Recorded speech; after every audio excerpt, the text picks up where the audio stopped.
Thank you so much for joining us for our Living Donors Outside of Canada webinar. I am very happy to have Molly and Kevin joining us today, who are going to share their expertise in two different ways. Molly is a living donor, and she's going to share her journey as a living donor first. And then Kevin is a living donor coordinator, and he is going to share his expertise all about the process for living donors outside of Canada. So my name is Candace, and I am the Education and Outreach Coordinator at the Center for Living Organ Donation. And while we're talking about this subject, we just wanted to discuss that we do abide by the Istanbul Declaration. So donors who step forward must be willing to donate willingly with no incentives and no payment for organs. And also at UHN, we do not accept right now non-directed international donors. So there'll be a lot of questions, I'm sure, throughout this presentation. You can either put them in the chat, or you can hold them until the end of the presentation and you can ask yourself. This recording will be posted on YouTube along with some links to helpful sources and resources. And we'll also produce ask questions to make some of this information that you're going to hear today easier to access. So to start off, I would like to introduce Molly, who is going to share her journey about her living donation journey. Welcome, and thank you so much, Molly. Thank you. Like Candace said, my name's Molly. I'm 22 years old and I live in Michigan. I donated back in September of 2021. I donated 65% of my liver. Becoming an organ donor was sort of an easy decision for me, as I, A, knew my recipient, and B, at the time of the donation, my father was actually pretty ill. And so if there was anything that I could have done or somebody else could have done, I would really hope that they would be willing to do so for me. So the fact that I was able to step up and do that for somebody else was a pretty amazing experience. Donation has also really helped me with my current job because I work in healthcare. So I'm able to really sympathize with the patients that I work with about the different experiences and feelings that they're feeling, as I probably have felt very similar in the ways that they do. I started my donation process probably back in May or June, and I had known my blood type prior to submitting the application, as I had done blood donations. So that made the paper application really easy. So I was actually the first to be able to sign up to be a potential donor. Those paper applications got approved, so I moved on to the preliminary testing, which included CTs, MRIs, X-rays, and blood work. That was all done here in Michigan through my PCP, and those were all very quick, very easy to schedule. When the doctors in Canada examined those and decided that I was a good fit, they gave me the go-ahead to head to Canada. So I was actually able to stay with my sister and sister-in-law who live in Toronto. So travel became very easy for me, but I know that they have different things to help people who do not have the same situation that I did. I did repeat some of the tests when I got there because there are a couple discrepancies between the Canadian imaging systems and the American imaging systems. And you'll also meet with the transplant team when you get there. So you're going to meet your surgeon. You'll also do your psych eval to make sure that even though you are physically able and fit to donate, that they want to make sure that you're also mentally able to donate as well, which is really important and cool that they do that. So I did all the testing, found out I was a good match. So we got the notification that our surgery was scheduled. The day before surgery, the recipient will go into the hospital and have whatever happens, I'm not sure, whatever happens with them. And then I went into surgery the day of at 6 a.m. So they'll get you all set up. You'll go into pre-op. They'll kind of put some IVs into you, explain what's happening with the process. The surgeon will come see you again, the anesthesiologist, all that good stuff. And then they'll take you back to surgery. My surgery lasted, I think, 9 hours, which is a long time, but I was sleeping the whole time, so I didn't really know. And then the next thing, you'll wake up in your room. It may be scary more so for anybody who's visiting you, because you'll have probably 2 times the amount of cords and wires coming out of you than what you had in pre-op. But it's not to worry. It's all for your health and for your protection. You won't really notice it at all either. And so you'll be in this hospital around 4 to 5 days. It all depends on how you respond to it. Everybody's journey is going to be very different. They'll give you like a little handout that'll give you like what a normal, I guess, outlook would look like after recovery. But I was far from that, but it's okay because I'm healthy and I'm here. And so don't be nervous or scared, like if you don't follow that. I think it's also important to note that at least for liver donations, the first 2 days after surgery, your recipient's going to be doing a whole ton better than you, which can be scary and nerve-wracking again for me, because I didn't know that, because their body has been sick for so long that when they get this new liver, it's like a whole new life to them. And so they perk up a lot for the first 2 days, and you're kind of miserable in agony, and probably a lot of nausea is my biggest thing that I had. You don't experience a lot of pain, but you do experience a lot of nausea, but they do give you the medicine for that, of course. After the 5 days, I was discharged and went home, and my kind of felt back to normal. My biggest concern or complaint, I guess, would be that I felt a little discomfort in trying to find a good sleeping position because I'm a side sleeper. So the incision made it a little discomfort to try and side sleep. But besides that, if you look at it in the grand picture, you're maybe not miserable, but you're uncomfortable for 2 months. So 2 months to save a life for me far was easier decision than to say no and not save somebody's life. So that was kind of my journey. It was amazing. I would do it again. Maybe I'll donate a kidney one day. Not sure. I got to kind of take a break for a little bit, but yeah. Wow, that's remarkable, Molly. Thank you so much for sharing. And I can definitely attest to being a kidney transplant recipient. I felt on top of the world very shortly after my transplant, and my mom, who was my donor, took much longer than me to feel better. But I can't say it enough. Thank you for all of who need.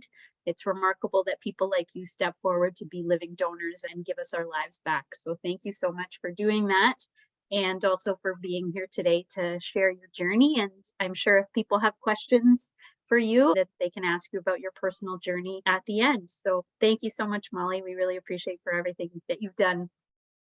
Thank you for having me. Thanks. And now I'd like to turn it over to Kevin. Kevin is our living donor coordinator, who is going to share all about the process about becoming an out-of-country donor. So I'm going to hand it over to you. Thank you so much, Kevin.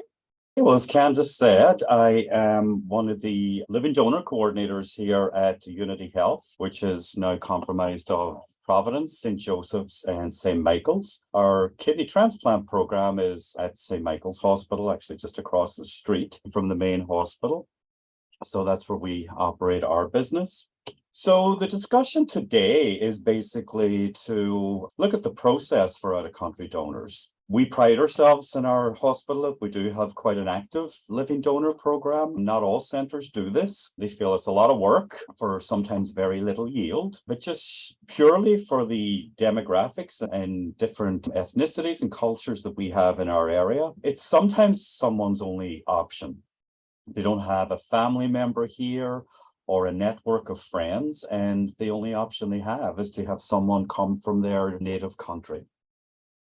So the quickest way to receive a kidney transplant is usually through a living donor, and that's why, again, we facilitate this. And again, this will discuss the process steps needed when your donor is out of country.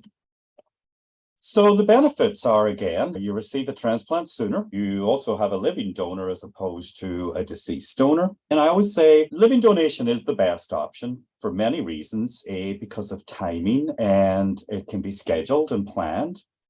But my background as well is in deceased organ donation as a donor coordinator with different organizations. And it's not that donors that come from deceased donors are necessarily bad, but it just means that if you have an option of a living donor, there's a lot of advantages to that, like I said. But plus, when people have living donors, it takes those people off the wait list. So the people that are unfortunate enough to not have a living donor, then hopefully keep moving up. Okay, so there's just many advantages to it. The other benefit is Trillium Gift of Life for the network that do all the deceased and living donation reimbursement and oversight for the province here in Ontario. So there is a program it's the Program for Reimbursing Expenses of Living Organ Donors. This isn't solely just for the purposes of out-of-country donors. It also can be utilized and tapped into from people that qualify that are even within Ontario. And the idea there is like you should not have to be out any expense to do this, because that can sometimes be a huge roadblock for people. And they do reckon that if someone was on dialysis and they had a transplant, that pays for itself within a year. Dialysis is very costly from a financial point of view, but it's also draining for somebody that has to endure that either every day or night or 3 or 4 times a week at a center. So that's a good resource to tap into there, but sometimes expenses may have to be put up front, and we'll go into that a little bit later. So if a donor does come from overseas or out of country, all the tests that are done then in Ontario and any related hospital costs or anti-surgery or imaging like CT scans and ultrasounds, they're all covered by the recipient's OHIP card. So there's no expense bared once the donor arrives in Canada. So when we look at this, I mean, this is pretty generic for anybody, and there's some sort of changes that occur with national committees that look at how donors are evaluated and how they do post-op, for example. But there's a few major exclusions, and when somebody applies to be a donor, we send them it's called a medical health social questionnaire. It's a typical questionnaire that you would do if someone was donating blood. They want to find out about your past history, your medical situation, any surgery, and then any social or sexual history that may preclude that from happening. So we review that once we get it and determine that maybe if the person doesn't have conditions or any problems that would be detrimental to their health down the line, then we'll proceed. Some of the things that you can consider is like if you knew someone was wanting to come forward and, for example, in kidney specific donation, if they were a diabetic, unfortunately, they wouldn't be suitable, as diabetes can end up causing kidney diseases. Most types of cancer would preclude someone, and that has changed a little bit. If the cancer history is remote and the donor has had good follow-up and they're cancer-free for, depending on the type, for X amount of years, then they can still be considered. High blood pressure years ago used to be an absolute contraindication to donation, kidney specific again. But if you're an older donor and you've got high blood pressure and you're on a medication and it's well controlled, then they'll consider you. But if you had a donor that was in their 30s and they were on a blood pressure med, they would not be considered. So the reason for that is like they have got further to live. Like they've got more years to live with that high blood pressure. And again, high blood pressure can result in end-stage kidney disease if not controlled. If somebody has active hepatitis, that can also be a contraindication. With the exception if someone has had hepatitis C and then been treated, then they can be considered as well. Other things, and I don't need to go into every one of them, but Crohn's disease can be a problem because of just sheer lack of hydration and loss of some electrolytes, so that can be a concern. We do look in some of our tests for blood and protein in the urine, and that can be an indication of some sort of damage to the kidney, so it may not be suitable for those donors to move forward. If someone has kidney stones and they're younger, then that would be an absolute contraindication. But if you're older and had only 1 stone in 1 kidney, you may be considered. And then to be a donor, we look at BMI, the body mass index, and donors are held to a higher, stricter parameter than most. So we want to see someone who's not overweight and their BMI is under 35. Now, sometimes people come forward and their BMI might be 38 and we help counsel them, hook them up with a dietitian, and they make lifestyle changes and they have to realize that this is forever. But for that surgical procedure, it's best not to have significant obesity when you're going through that process. So we've had people actually go out, lose weight, come back 6 months, 8 months later, and then they can be considered. Mental illness that's untreated or any mental disability would also be a contraindication.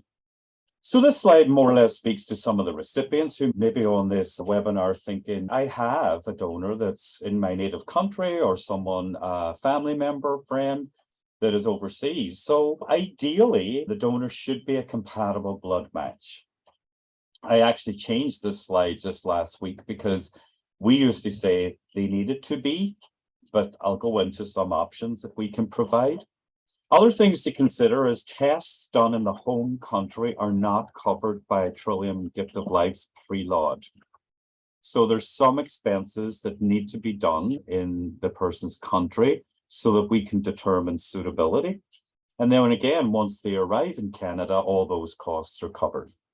Other things you might want to think of, and it usually is the case, I find, that if someone is bringing a family member, for example, over, we just had a couple of people here in the last couple of months from the Philippines. And of course, like in these situations, the family put up front costs for the flight. And then they get the reimbursement from Trillium Gift of Life through that preload application. So you can consider that there will be some expenses that you may incur until you get that reimbursement check back. Well, for everyone, we like to make sure that the donors have follow-up care. And what we don't want is someone coming here from another country and then not having access to good health care when they go back. So it's not a strict rule, but we strongly encourage that someone is hooked up with a physician or a family doctor so that someone can take care of them for the rest of their life when they go back home. And then there's also the visa requirements. I mean, most countries do require a visa to come here to Canada, and we'll discuss that at further length a little further down the line. So again, with a donor testing, when someone applies from out of country, we usually say, start by checking your blood type. Now, the reason we do that again is because we want them to be a compatible blood type or the same. But if they're not, we have in some instances been able to do what we call blood type incompatible donation, and it's through a pretty unique sensitization protocol offered here at St. Mike's. Years ago, we didn't offer that to out-of-country donors because it's quite a limited resource and it's very expensive. But as a group and team, we decided that we should not disenfranchise people, that their only option is to have someone come from overseas. So again, that's offered. But there's work on the recipient side to do as far as we need to make sure that their levels of their titers, it's called, that would maybe reject that incompatible blood type are low enough to accept it, and then they lower them a little bit further. So if you start off way up high, you may not get to the lower level that you want through this desensitization. So compatible or incompatible, we want to see which way we're going so that we know. And then, of course, we'll send out a list of tests that the potential donor can do in their home country. So some of the things we want to do are pretty standard for any donor that would come here through our doors at St. Michael's if they were local. But again, we want to check their blood. We want to look at their electrolytes, their urea and creatinine, all their waste products, and make sure that the kidney's actually excreting all that and functioning well. And of course, your complete blood type, liver function tests are just basically determine good health. And we want to make sure that people are healthy before they do this. The other, number 3, is basically infectious disease. And we want to make sure that there isn't anything that would preclude donation and harm a recipient. Number 4, we've had a few instances where, and this is why we do this before people come, that there's some certain ethnicities, for example, that are more prone to diabetes. And we've actually found that through this 2-hour glucose test or the hemoglobin A1C, that unfortunately that person maybe had a family history of diabetes, and they also have been shown to have developed diabetes themselves. So of course that would be a contraindication.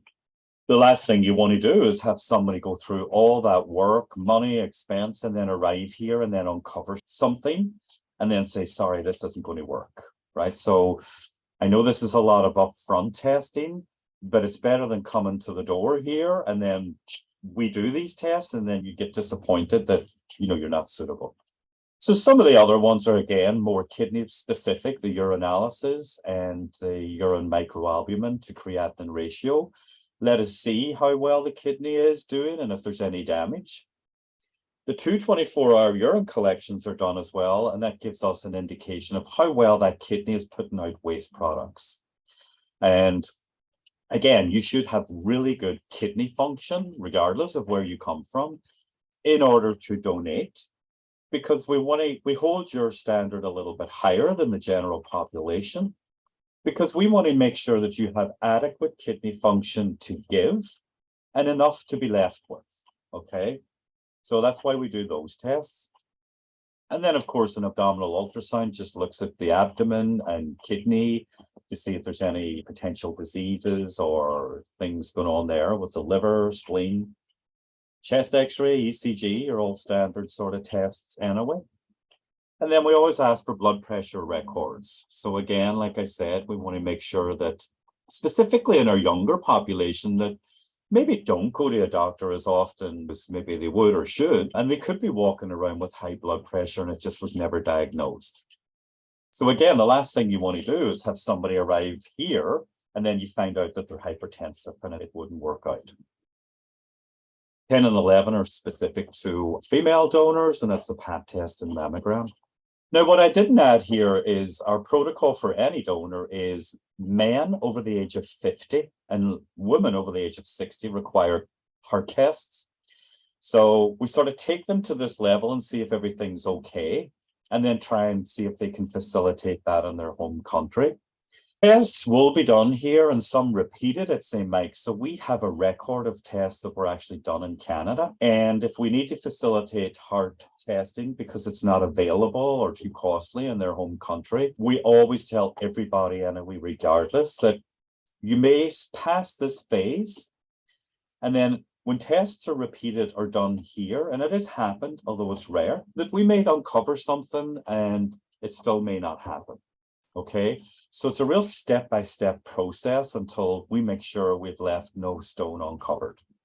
So if all the tests come back good, I would review them with one of our nephrologists, our kidney doctors, and they would say, yeah, they look good. I think we should move to the next level. And if you're a compatible blood type or not, we then do what they call an immune compatibility test. Now, we introduced this about 5 or 6 years ago, when unfortunately I had a donor who came from another country, and then we usually typically do that test. It's a blood test. So what they're basically looking at, they look at the donor sample of blood and the recipients, and they put the two together, and then the lab at the UHN, the HLA lab, look to see if there's any antibodies. So things that may cause antibodies, for example, would be a prior transplant, if someone's had a transplant in the past, women who have had kids, or maybe somebody that's had blood transfusions. These are all things that are foreign bodies, obviously. They're called antigens, and the body doesn't recognize it and builds up against them. And if you have donor-specific antibodies, then it would mean that recipient would reject the kidney. So we don't do blood test now when they arrive, because unfortunately there's no options if that compatibility test comes back positive, meaning there's antibodies. So what I decided to do years ago is send people a cheek swab, and it's just basically a Q-tip. This was actually instituted years ago by the international people that would do a database for bone marrow potential donors. So they would send out this cheek swab kit. You just extract some cheek cells, skin cells from the cheek, mail it back, it goes to UHN, and they can actually do that compatibility test. Okay. So again, unfortunately, if it comes back positive, and it's really awful when it happens, because there is no real option for paired exchange, the swap program that we have in Canada, with the exception that I've had a couple of people who were in the United States that were able to participate in that because they're geographically not that far away. So assuming then we get the immune compatibility test back, and that is okay, and they remain a good match, we then send a letter of support. I usually get the actual recipient to then mail it to the donor, okay? And we say it's a visa support letter. And basically, we're letting the Canadian immigration people know that this individual has kindly come forward to donate a kidney. They've been screened, passed all the testing, and we do say further testing will be done, but please grant them a visa for, we usually ask for at least 6 months. Okay. Prior to that, or when I do send the visa letter to the potential donor, I also have a leaflet for visa guidelines, right? So a lot of the times when people get declined, it's generally younger people, and it's somebody that maybe doesn't have stable employment, for example, or they don't have a family or a wife or a husband and kids. They're all sort of red flags for immigration services to say, we feel that this person could be a flight risk, okay? Now, we've no control over their decision, but in the past, I have written letters of appeal to the embassy, which in some instances have been successful. Okay. Now, there's some other reasons why people might get declined, and it's because they don't have the finances, for example, to support this.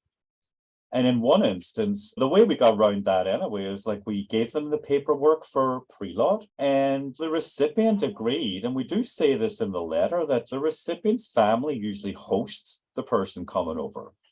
So therefore, they're going to put board, lodgings, food, they're going to pay for them basically while they're here, okay? But in this situation, after 3 appeal letters, and it ended up being successful, they actually did want to look into the bank accounts of the intended recipient and make sure that they could support it. So thankfully, this doesn't happen that often, but you know, when it does, we don't take no for an answer and we keep trying, okay? But again, something like the decision then after a while is just like, I'm sorry, this is just, unless you fix this and this, there's just no way around it. It's their decision. Okay. So kind of to recap as well, normal tests would equal, if you do have all normal tests and everything pans out, the letter of support for the visa application is signed by our physician. Think about 6 months being ideal. And when we do think about the visa as well, and I heard Candace saying, and I should put this in my slides, is you're right, we don't actually have a program or we have a policy against solicited donors that are overseas and non-directed donors. So I'll give you an example. I mean, somebody could put a Facebook ad on, right? Or requesting donors, and we've had those locally. We'll definitely, as a program, process solicited donors here. But for overseas, we can't. And we've been burnt before, or unfortunately, a recipient has, where they sent this potential donor X amount of, quite considerable amount of money to come. The person did actually come, landed in Pearson, but never came to St. Mike's. So we've done that for many reasons. A, to protect the recipients. And B, when we thought about it as well, when you're applying or the donor is applying for a visa, you'll get more leverage if we say this generous person is donating to his cousin, his brother, his daughter, his mother. It's better when there's a relationship that's defined there, and even better when it's a family member. Okay. So we won't do that anyway. And the likelihood in some countries of someone getting a visa that has no prior relationship with someone is a huge red flag for Canadian immigration. And it would be unlikely that they would actually get the visa approved. So again, consider there's some financial reimbursement, but there may be still some out-of-pocket expenses. And again, like I said, most people put up the upfront cost for the flight and then they get that reimbursed through preload. Like I said earlier, the billing then, once the person arrives here in Canada, all further tests and surgery and scans and everything is done through the recipient's OHIP. And bear in mind as well that I did have some gentleman and I says, okay, we're moving to the next level with your donor. All his tests are good. But then in subsequent communications with him, he was like, it's great, my donor's approved. And I'm like, I never said approved because they're not until they get here, right? So it's just, you don't want to give people false hope either, but you want to be realistic that it's rare, but we may uncover something when they arrive. So again, further testing will always be done. It may be a good idea too, when we encourage donors that are coming from overseas to take out additional travel insurance, should, in the unlikely event that a new situation arrives that's maybe not directly related to their surgery, at least they can get the help they need. Okay. So I just added in, and some of these I couldn't get them all in this map, but I kind of like the idea of, the people making up the world. And some of the countries we've had donors from are Brazil, Australia, England, France, Guyana. I would say in Pakistan and the Philippines and maybe Sri Lanka as well are mainly our bigger sources, just generally due to our demographics here. Of course, I had to put Ireland in, and we did have a donor from there. Korea, China, Mexico, Myanmar, Malaysia, and the USA, Pakistan, India, Venezuela, and the Caribbean. So yeah, pretty much all over the world, which is awesome. And it's a great thing to see when someone does come over when they've had no other option before, and especially when you've avoided the recipient to even need dialysis, it's a huge benefit. So I will add here that these are two past donors, and just for sake of legalities and privacy, that in the past I've used these two wonderful gentlemen in presentations, and they've consented to share their images. So the gentleman on the left was one of our donors that arrived from Venezuela and donated to his sister. And the gentleman on the right came from Somalia, and he donated to his brother. And this was probably about 3 or 4 years ago. And I've met both of them again since they've come back to visit family and stuff. So they both continue to do well as their recipients. So again, this is the things that keep us going in our jobs and keep us happy and motivated. So it's wonderful. And I just love the gentleman on the right smile. Well, both of them, they look so happy. So that kind of concludes my presentations, and I'm happy, and I'm sure Molly is too, to take any questions you guys may have. Amazing. Thank you so much. That was such a great overview of the process and some of the things that we need to think about. And we had some questions that were sent in, and you actually answered the majority of them, which is fantastic. But I will open it up to our participants and ask if any of you have a question. You can either type it in the chat, or you can ask just by unmuting yourself.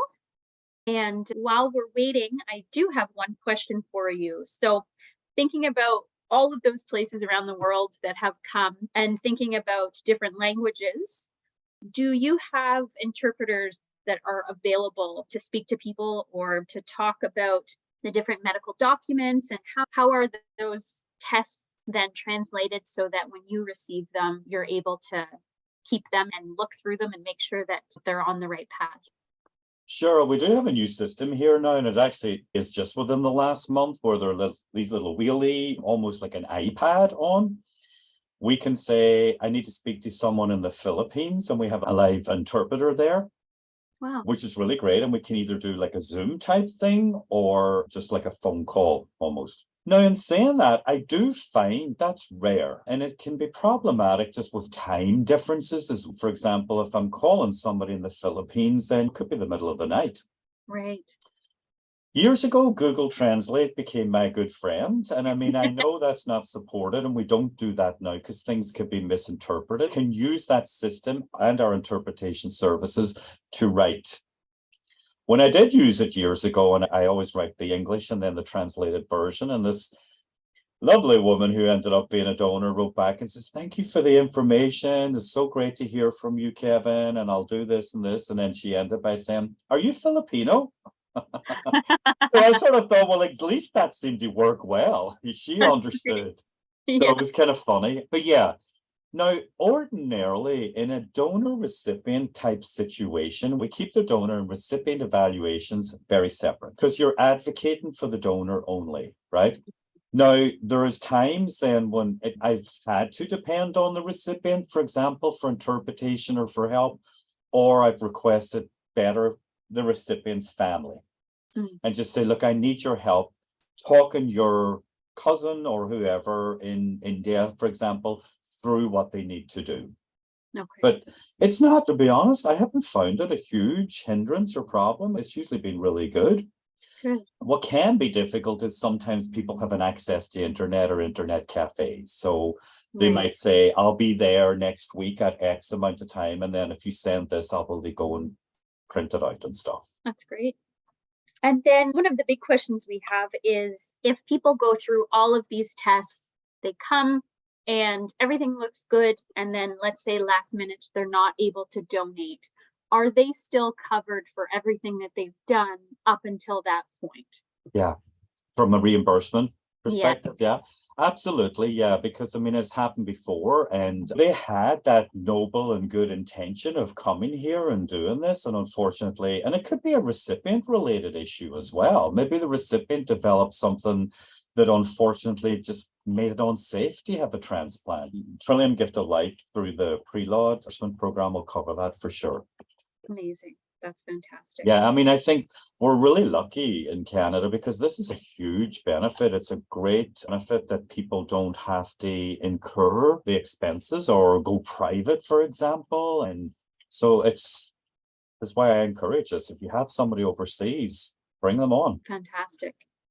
And then one more question, and then we actually do have one from there. In regards to donor safety, you know, when a donor donates here in Canada, they're followed by their GP here in Canada. Yeah. UHN, we have a new donor portal that once you become a donor, you're followed the rest of your life, and you're sent information and checkup and things like that. So once those donors go back to their home country, is there any kind of follow-up to make sure that once they're there that they're being well taken care of? It's hard to manage that. Now, we do send all their notes. We give them to the donor so that they have everything, all their blood work, all their scans and imaging and consult notes, so that they can take it to a physician when they go home. And with that, we send the physician a protocol of what they should be looking at and doing every year. Okay. Right? Now, we would always see the donor and check their blood work before they go. And one particular guy was getting a little bit homesick and wants to go a little bit sooner than we would probably want to do the blood work, but we're going to do that for him anyway, with a view of like, when you get home and do it, send it to us and we'll look at it. Right. It's nice you guys too are having a formal way of doing that, because I think that's really important. So we can sort of encourage people to make sure they do yearly checkups and stuff. But again, I mean, it's really hard to manage. And Molly, you've been nodding your head. So as a donor yourself, was there follow-up for you once you return home? Yes, after donation, a month after, you do a follow-up MRI and blood work as well. And then when you go home, every year they call you and make sure that everything is going good. That's great to hear. Excuse And me. we have a question in the chat.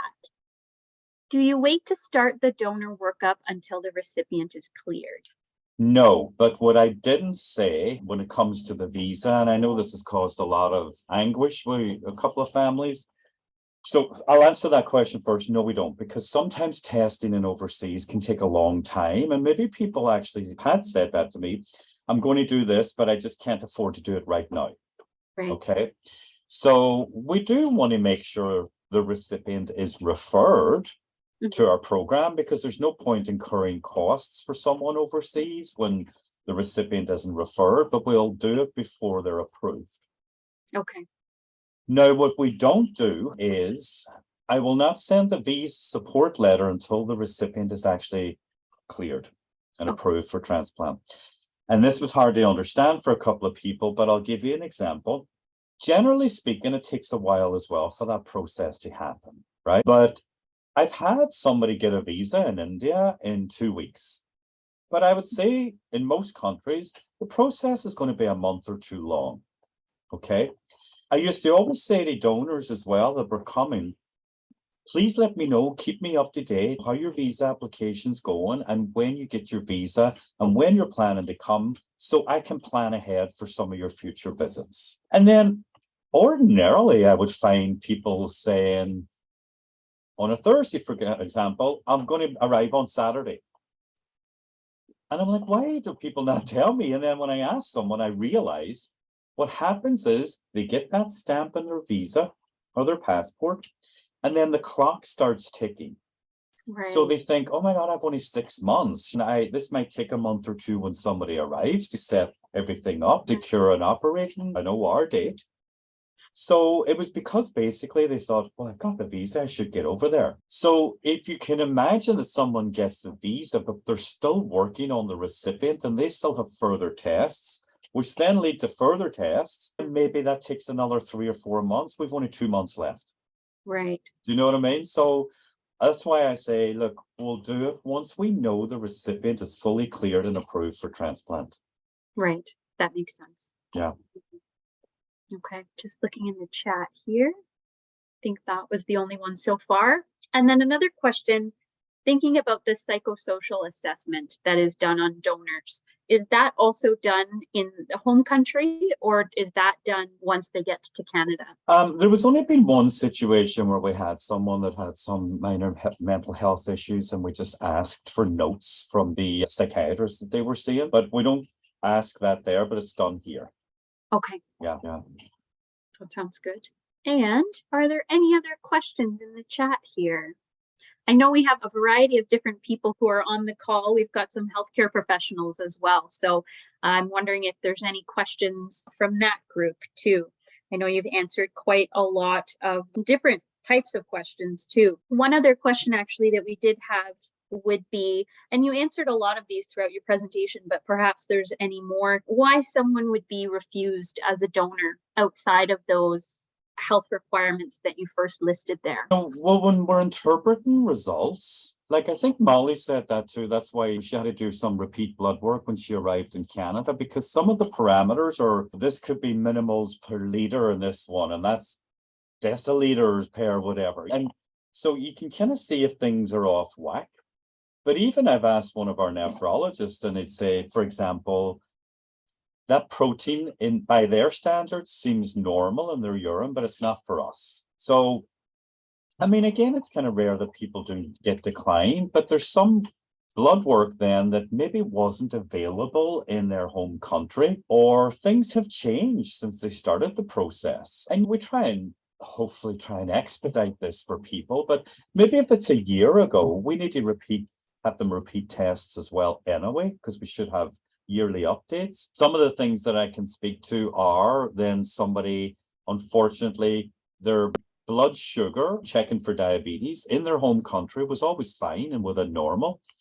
And then subsequent ones here that we done weren't. And they were maybe predisposed through ethnicity and family history for diabetes. And so we checked that. CT scan is done on all donors, and sometimes you uncover things on CTs that the surgeons may say that kidney isn't suitable or it's got multiple arteries, for example, but that's rare anyway, and hopefully there's always ways around it. But, you know, it's never a for sure thing until you go through every test and complete all the workup and then know that it's okay. Right. Okay. So we had another question. What is the process if they disappear from the airport?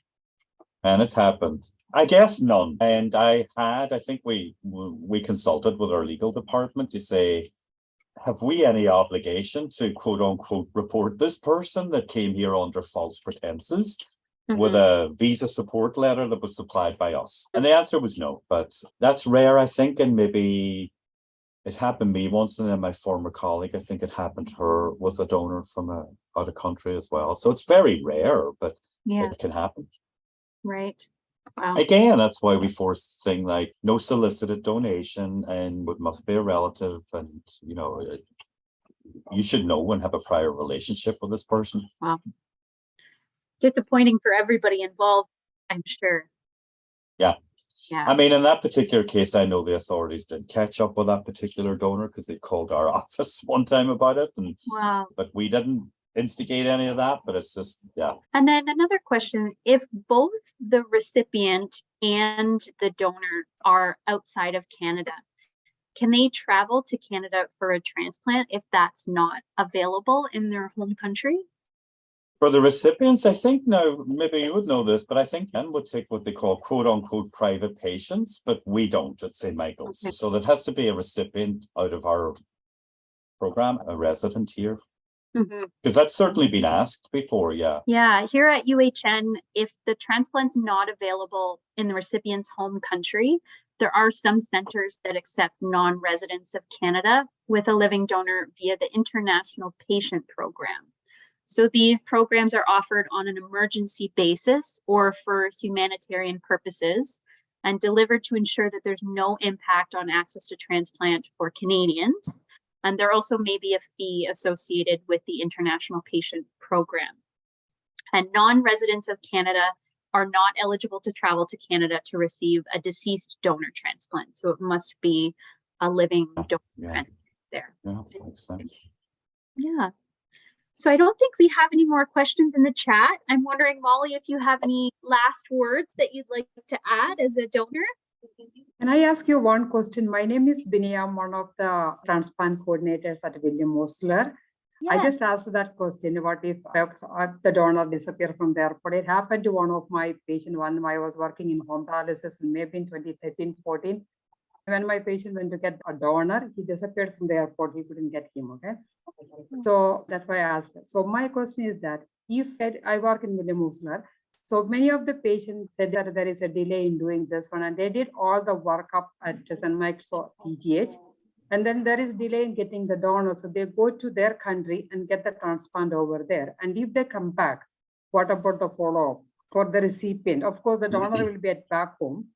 Sure. So yeah, that's not encouraged per se by our program, and I'm sure most, to go overseas. But if it happens, the recipient will always receive care. And we followed people that have had transplants overseas or in their home country, and that's not an issue. They'll always receive care and follow. Thank you. Okay, thank you. Any other questions? All right.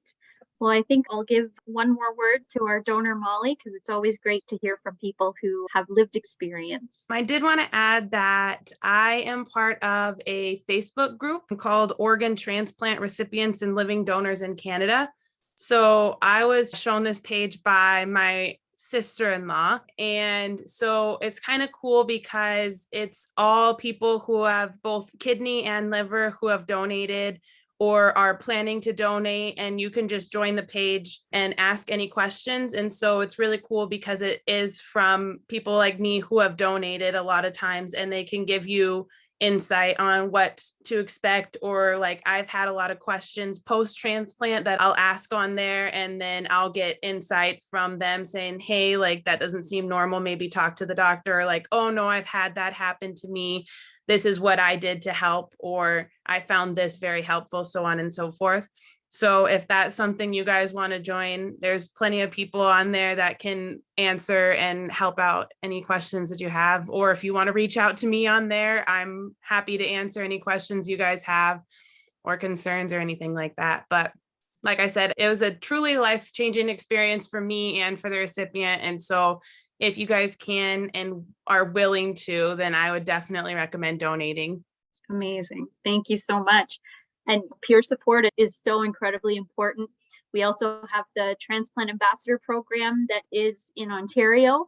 And if you're interested in speaking to somebody like Molly, who has been through that program, that is a kidney-specific program. You can reach out to them. They can connect you with donors and recipients across the province. The Kidney Foundation also has fantastic peer support programs. And then through UHN, we also have lots of living liver donors and liver recipients who are willing to share their journey and talk about that process, just as Molly has today. So please feel free to reach out.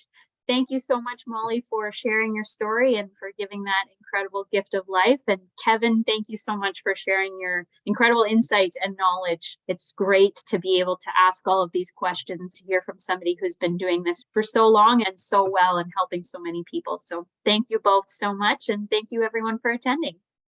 Thank you.